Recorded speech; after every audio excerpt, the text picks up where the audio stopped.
Damos gracias al Señor por esta oportunidad que el Señor nos concede una vez más de hablar de su palabra, de su casa. Siempre creo que lo que el Señor pone en mi boca, creo que es de Él, porque siempre trato de buscar su dirección para que sea Él que nos hable a nosotros en este día.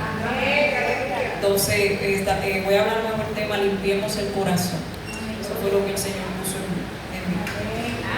Vamos al libro de Proverbios para tener una cita base. Un verso que todos conocemos, Proverbios 4, 23. Gloria a Dios.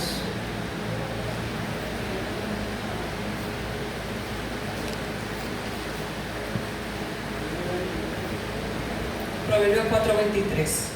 Dice así: sobre toda cosa guardada, guarda tu corazón, porque de él mana la vida. Yo creo que todos lo saben ese verso. Gloria a Dios. Bien, mis hermanos, quiero dar una breve introducción antes de entrar al mensaje ya en materia.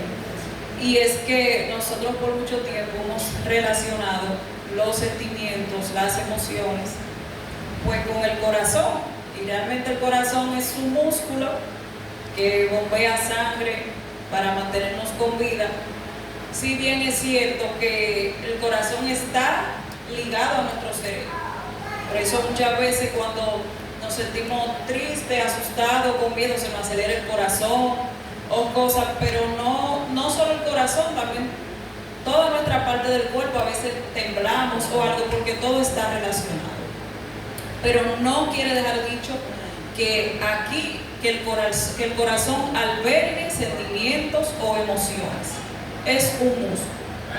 Entonces quizá usted se habrá preguntado dónde están los sentimientos, dónde están las emociones, o quizá no se lo ha preguntado. Yo sí en algún momento me he hecho esa pregunta, ya que la Biblia habla mucho del corazón, de esa palabra en sí. Habla mucho del corazón. Entonces, ¿a qué se refiere la Biblia cuando habla del corazón?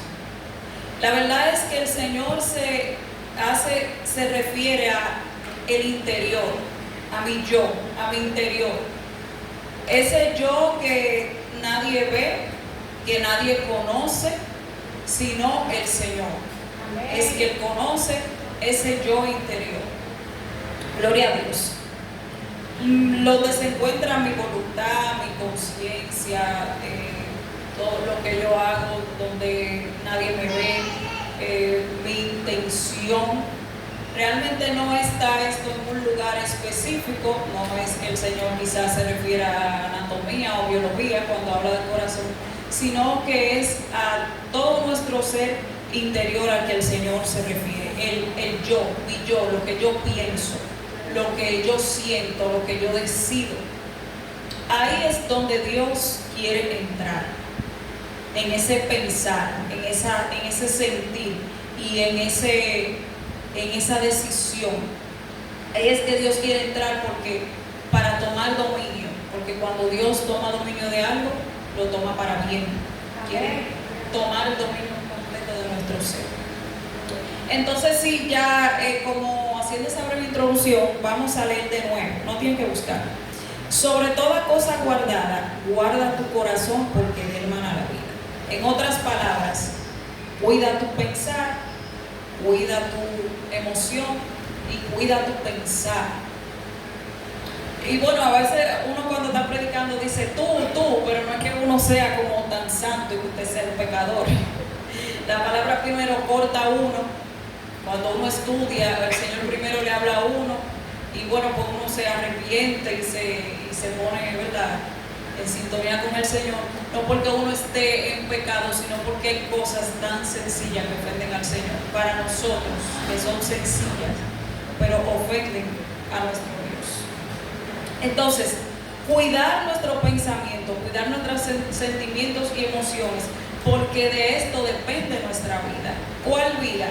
La vida eterna, y muchas veces también la vida presente, porque nosotros muchas veces nos hemos caído por no prestar atención a lo que el Señor dice. por no prestar atención a su palabra. Hemos caído, no hemos cuidado ese dejarnos dirigir por el Señor. Entonces, a aquella persona que se ha caído, solamente le queda un camino y es el de levantarse. Levantarse, porque si nosotros nos quedamos en el suelo no vamos a prosperar. Y a veces decimos no puedo, me es muy difícil, pero realmente es no quiero. Esa es la realidad, porque cuando nosotros queremos, hay una persona que dice que cuando el ser humano quiere, la noche se hace día y el día se hace noche. Y realmente, hermanos, cuando nosotros queremos algo, no hay quien nos pare. Ciertamente hay cosas, sí, recuerdo siempre que la tía Maribel decía que hay cosas con las cuales nosotros no vamos a poder solos, tenemos que buscar ayuda, pero para yo buscar ayuda lo primero que tengo que hacer es querer levantarme del lugar de donde yo me encuentro. ¿Cuál es el lugar donde usted se encuentra? Usted lo sabe. Cada quien sabe de dónde coge, a dónde está, en qué posición espiritual se encuentra, cada quien sabe. Solamente una decisión que usted tome puede levantarlo de ese lugar en donde usted se encuentra. Gloria a Dios. Entonces yo aquí traté de dividir el corazón en tres partes, conforme a como yo entendía, porque entiendo que el corazón es algo muy complejo. El ser humano es muy complejo. Incluso la Biblia dice, ¿quién conocerá el corazón? No dice un científico o aquel que tenga un nivel espiritual alto. Dice, yo Jehová soy el que escudriño el corazón, porque el corazón es muy complejo. Y yo lo dividí en voluntad, emociones y pensamientos.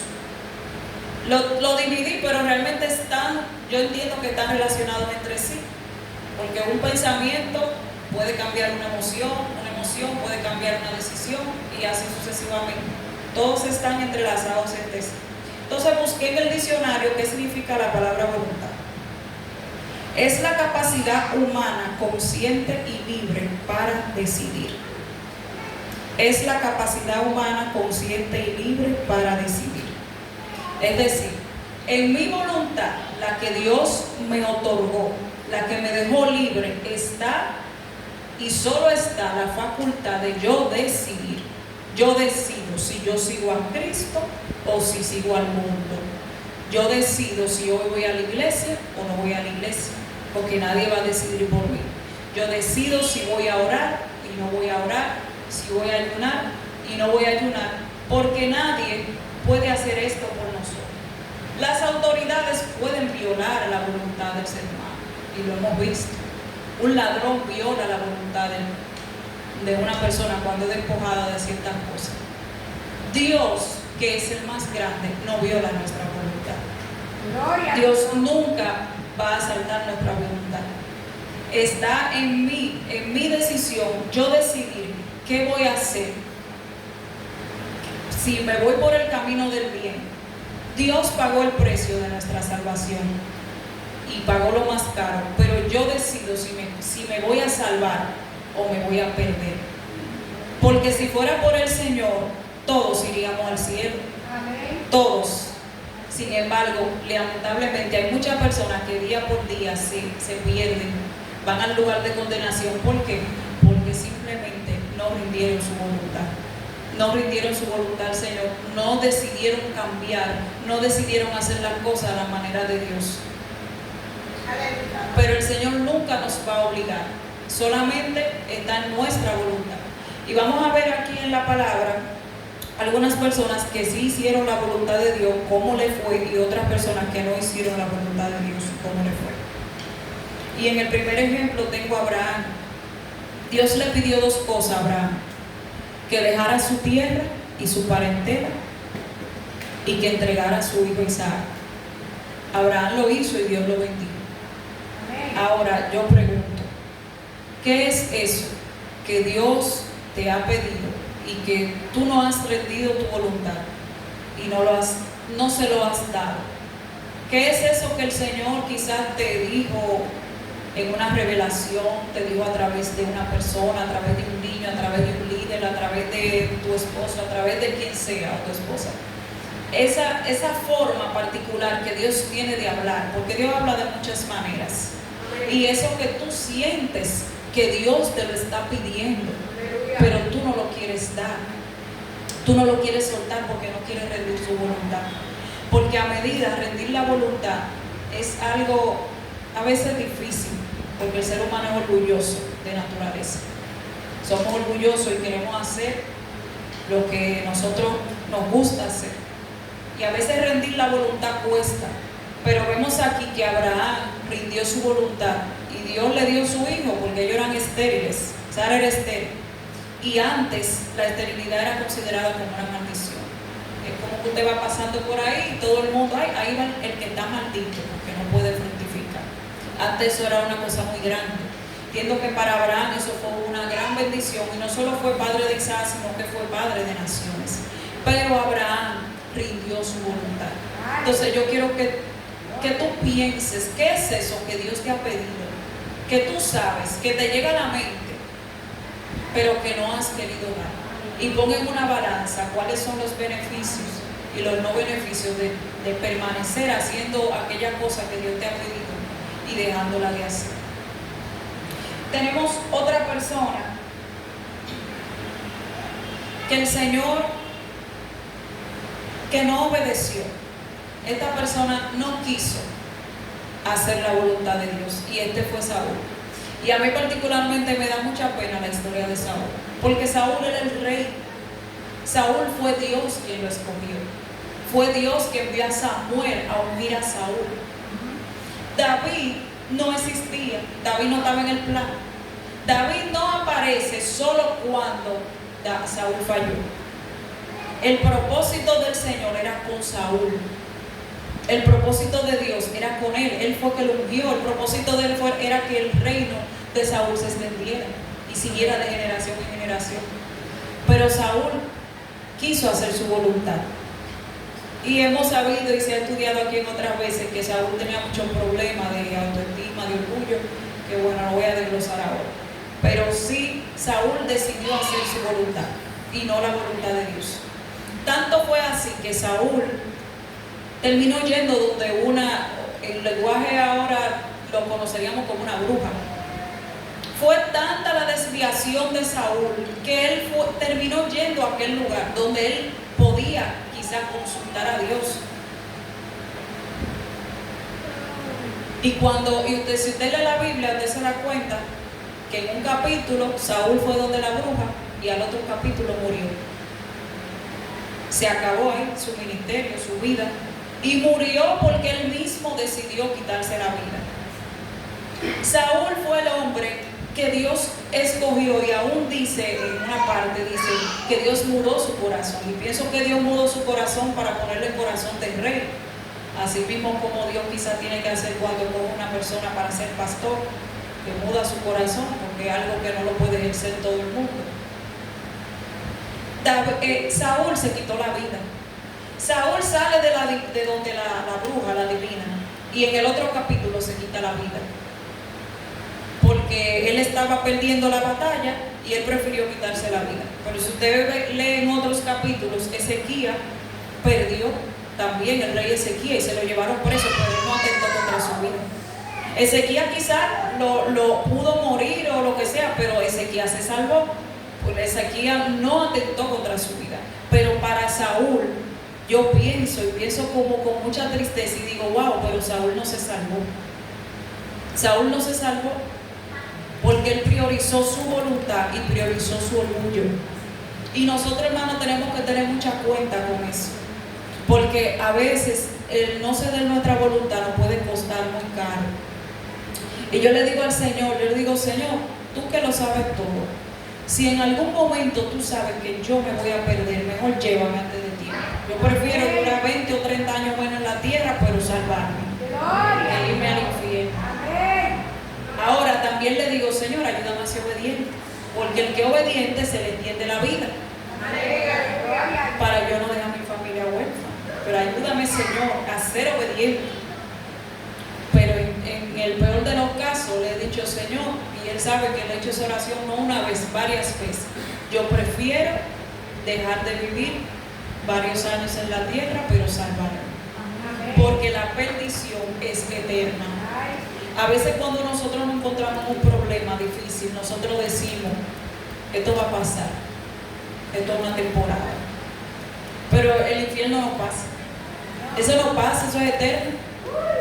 El infierno es eterno. ¿Por qué la gente va ahí? A pesar de que no fue creado para los seres humanos, fue creado para Satanás y su demonio.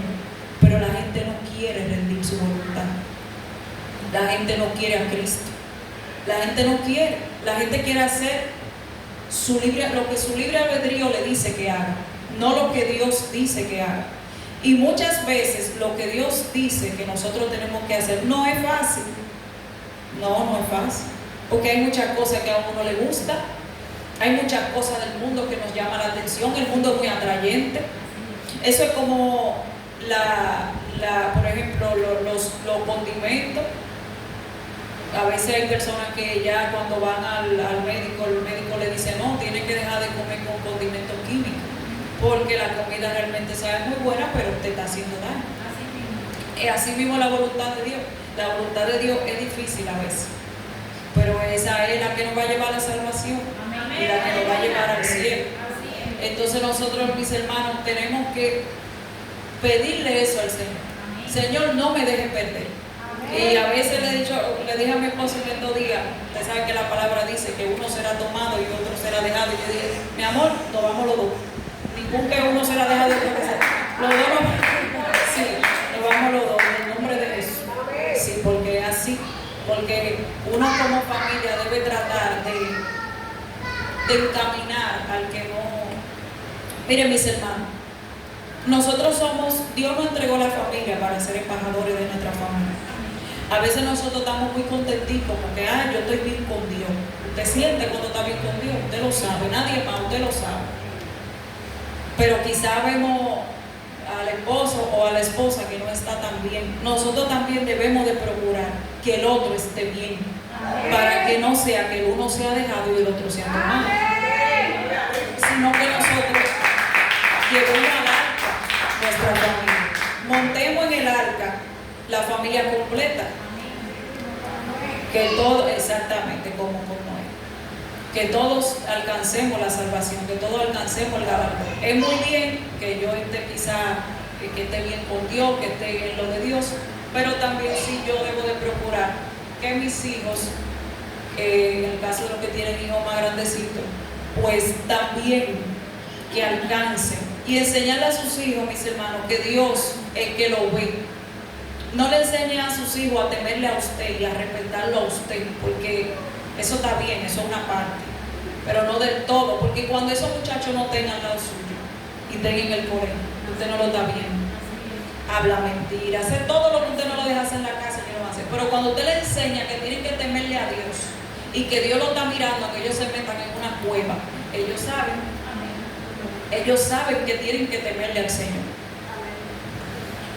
Hablamos de la voluntad. Vimos a Abraham que rindió su voluntad y Dios lo premió. Saúl, lamentablemente, no rindió su voluntad y su vida, no solo perdió la vida terrenal, sino que también su vida eterna la perdió. La próxima división son las emociones.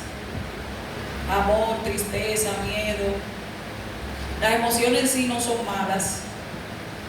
Dios nos puso las emociones. El detalle es cuando nosotros nos dejamos dominar de ellas. Y yo creo que ahí nosotras las mujeres tenemos un punto abajo en ese tema. Las mujeres somos demasiado emocionales. Ay, Dios mío, qué cosa tan terrible. Muy emocionales. O sea, todo nos afecta, todo es, Dios mío. No tiene que pedirle al Señor que el hombre ahí es más cuerdo, pero la mujer no. Y veía un ejemplo de Ana. Vamos a donde Ana. Todos sabemos que Ana tenía una gran tristeza profunda porque ella era estéril, tenía una emoción, pero Ana fue sabia y Ana fue a dejar su emoción en el altar. Y tenemos nosotros, yo creo, como que aprender de Ana. Ana dejó su lloro, su lamento, lo dejó en el altar. Y la Biblia dice que Dios le concedió a ella su embarazo, pero ella no sabía. En el momento que ella se paró del altar, ella no sabía. Pero, y dice que ella dejó su lloro, y dice que se levantó, comió y que no tuvo más triste. Antes de ella saber que ya Dios había contestado su petición, ella fue y dejó su lamento y dejó su lloro ahí. Ella su tristeza la convirtió en una bendición, porque después de ella dejó su tristeza en el altar y Dios la bendijo. Tenemos nosotras, principalmente las mujeres, que aprender de Ana y dejar nuestras emociones en el altar, porque muchos que nos dominan a veces. Y las emociones, como les dije, no son un pecado, pero cuando nos dejamos dominar de ellas, eso es una bomba, porque entonces dejamos entrar otras cosas. Gloria a Dios. Otra persona que no usó bien, vimos a alguien que usó bien su emoción, ¿verdad? La usó para bien, la tornó en bien. Volvemos otra vez al caso de Saúl. Saúl sintió celo de David. ¿Qué es el celo? Una emoción, ¿verdad? Un sentimiento. Y esto a Saúl se le entró en ceja que él tenía que matar a David. Si Saúl le hubiese entregado eso al Señor, hubiese dicho, no, yo no tengo que llevarme de lo que otros digan, porque ¿por qué fue que Saúl sintió celo? Porque había una danzarina que decía que Saúl mató a 10,000 y Saúl mató a 1,000. Es decir, que David era mejor que él.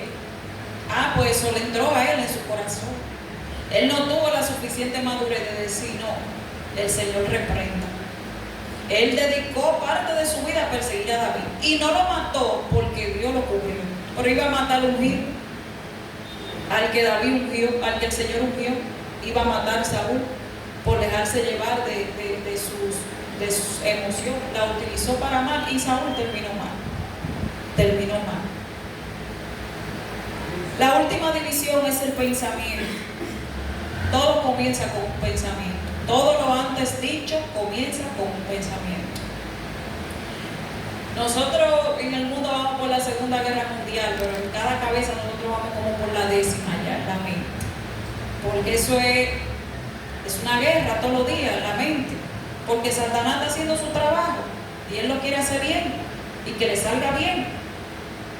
Y nos manda cosas, pensamientos. Usted le llega un pensamiento, no me valoran, no me tratan bien. Ahí viene una emoción de tristeza. Ahí viene entonces después que porque todo lo que usted calcula y maquina aquí tiene una acción, da luz a algo. Entonces ahí usted se aleja, usted está amargado. Y todo empezó con un pensamiento, que nosotros quizás no tuvimos la suficiente fortaleza o la suficiente madurez para nosotros echarlo fuera, porque es muy difícil echar un pensamiento fuera y debemos de estar conscientes de algo. Hasta que nosotros estemos en esta tierra, los pensamientos malos van a llegar. Entonces más vale que nosotros aprendamos a lidiar con él, o a manejarlos, o a echarlo fuera, porque no es por nosotros. Pues nosotros no tenemos la fuerza de estar en este camino. No tenemos la fuerza de estar en el camino de Dios. Dios es el Espíritu Santo que nos da la fuerza de nosotros hacer su voluntad. Entonces los pensamientos nosotros tenemos que filtrarlo por la palabra del Señor. A veces se nos hace difícil, pero tenemos nosotros que accionar. No simplemente quedarnos ahí, en que yo tengo un mal pensamiento. Bueno, la pastora saludó a todo el mundo y a mí no me saludó. No, reprenda eso. Seguro la pastora no te vio. Y así pasa en muchas cosas. En muchas cosas que uno hace mucho prejuicio en la mente. No, mira, tú ves, ella miró así, pero quizás fue por eso. O mira, fulano hizo tal cosa. O mira, al niño le dieron y al niño mío no le dieron. Entonces, nosotros tenemos que ser y pedirle al Señor que nos libere de los prejuicios y que nos ayude a ser benignos, porque nos cuesta muchas veces ser benignos. Pensamos en lo peor, pensamos en lo malo. Y que el Señor nos ayude a permanecer en una mente limpia. ¿Qué dice la Biblia? En todo lo bueno, todo lo afable, que en esto pensemos.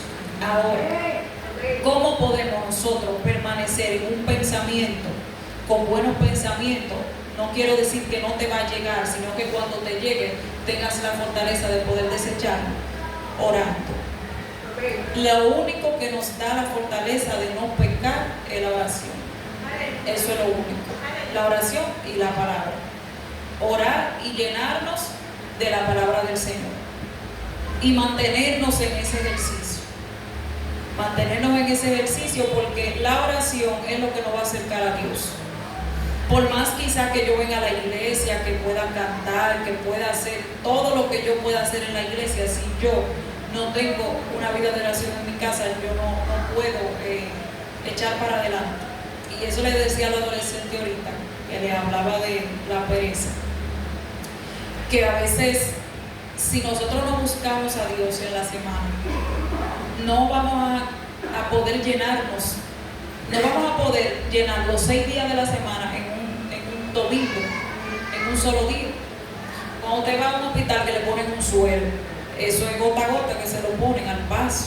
No lo pueden, por más deshidratado que usted esté, no se lo pueden abrir.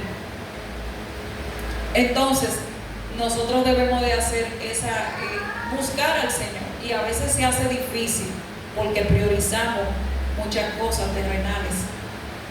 Pero a veces hasta poner una alarma para acordarnos que tenemos que buscar al Señor. Hay personas que dicen como que no, que tú no puedes poner una alarma para orar, sino que tú tienes que orar cuando tú sientes esa necesidad. Pero mi opinión, mi humilde opinión es que si yo espero a sentir orar, no voy a orar nunca. Nunca voy a orar. Porque siempre hay una película que ver, hay algo que hacer, algo. Porque al ser humano, a la carne, no le gusta estar solo. Usted no le gusta estar solo en un cuarto. Somos así. Nos gusta la compañía, nos gusta estar entre la gente, nos gusta estar haciendo algo, estar entretenidos. Y a veces para la carne resulta difícil orar. Y si yo espero a tener el deseo, no lo voy a tener. Algo que usted puede hacer cuando usted no siente deseo de orar, entre a la presencia del Señor con alabanza. Cántese 3 o 4. Y después que usted ya vaya como por la número 5, usted le va a salir sola la oración. Pruébelo y me avisa. Vamos a ponernos de pie, mis hermanos. Gloria a Dios. Vamos a pedirle al Señor que nos ayude a rendir nuestra voluntad a Él. Y que esas cosas que hay en nuestros corazones, que ya Él nos ha pedido, que ya Él nos ha dicho de una u otra forma, ya yo no quiero que tú tengas eso, o ya yo no quiero que tú hagas eso. De alguna otra forma el Señor te lo ha hecho saber, ya sea por la Biblia, ya sea porque alguien te lo dijo, ya sea porque tu hijo te lo dijo, por las múltiples formas que Dios tiene de hablar. Si eso que ya tú sabes que tienes que dejar, rinde tu voluntad al Señor.